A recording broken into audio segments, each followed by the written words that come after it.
Queridos irmãos, Jesus, no Evangelho de hoje, Sermão da Montanha, nos ensina que as palavras devem estar unidas aos gestos, que a nossa profissão de fé deve estar sempre unida aos gestos. Não basta dizer da boca para fora, Senhor, Senhor. Não basta, inclusive, fazer coisas certas por motivos errados, com motivações erradas. Jesus cobra de nós, neste Evangelho, unidade de vida. Preciso ter unidade.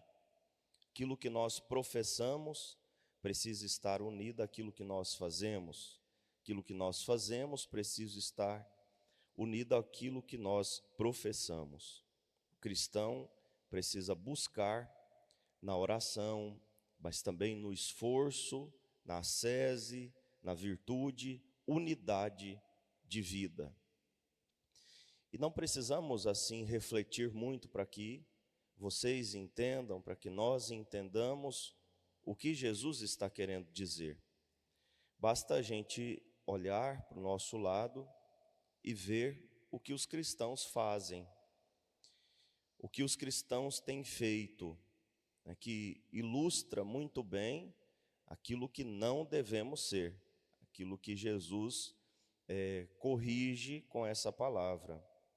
Quantas pessoas vão à missa, rezam terço, fazem as suas orações, até de certo modo com constância, mas na prática, na hora de praticar, não são cristãos de verdade. Por exemplo, o patrão persegue o funcionário, humilha o funcionário lesa o patrão, quando tem a oportunidade, pega lá um dinheiro do caixa ou coisa parecida, ou fica fingindo que está trabalhando. O colega puxa o tapete do outro com facilidade, Quantas reclamações a gente escuta sobre isso no confessionário, Que no emprego está insuportável porque tem um colega que está perseguindo, com piadas, com conversas atravessadas, de duplo sentido, ambíguas, insinuosas e assim vai. E torna o emprego um lugar insuportável. Todos são cristãos, geralmente. Todos, às vezes, até católicos, E que não têm nenhum pudor de,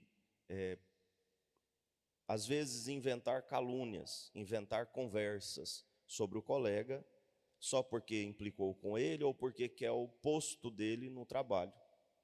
Isso acontece também, não só no setor privado, mas também no setor público.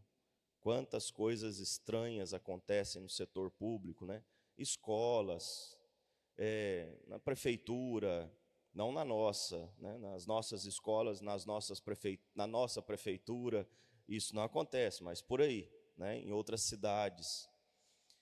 É muito triste, porque todos são católicos e todos são cristãos. Nem todo aquele que me diz Senhor, Senhor entrará no reino dos céus. Não basta confessar que Jesus é Senhor da boca para fora, só com a boca, só com as palavras.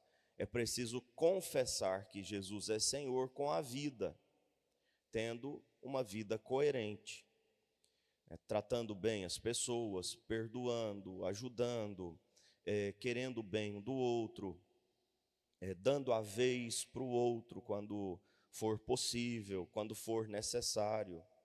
Esses dias um senhor me contava que dava aula numa faculdade muito importante, concursado, dava aula numa faculdade muito importante, mas havia uma pessoa, uma mulher, que tinha passado num concurso e que estava esperando ele aposentar para poder pegar o lugar dele.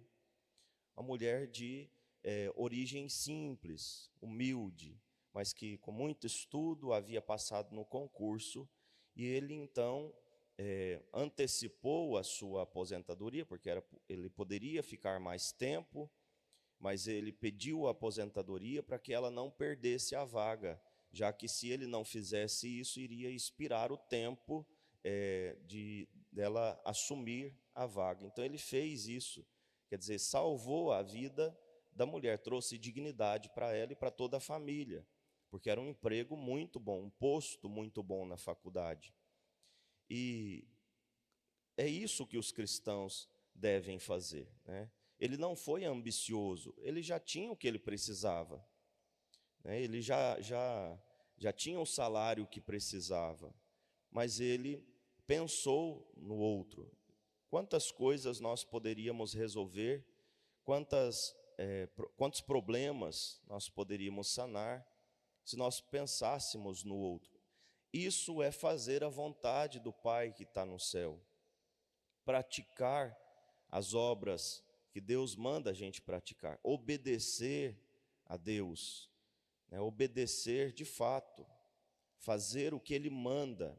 Quem ouve estas minhas palavras e põe em prática, não é só ouvir, não é só falar da boca para fora, pôr em prática tudo o que Ele manda, tudo o que Ele exige, porque tudo é para o nosso bem.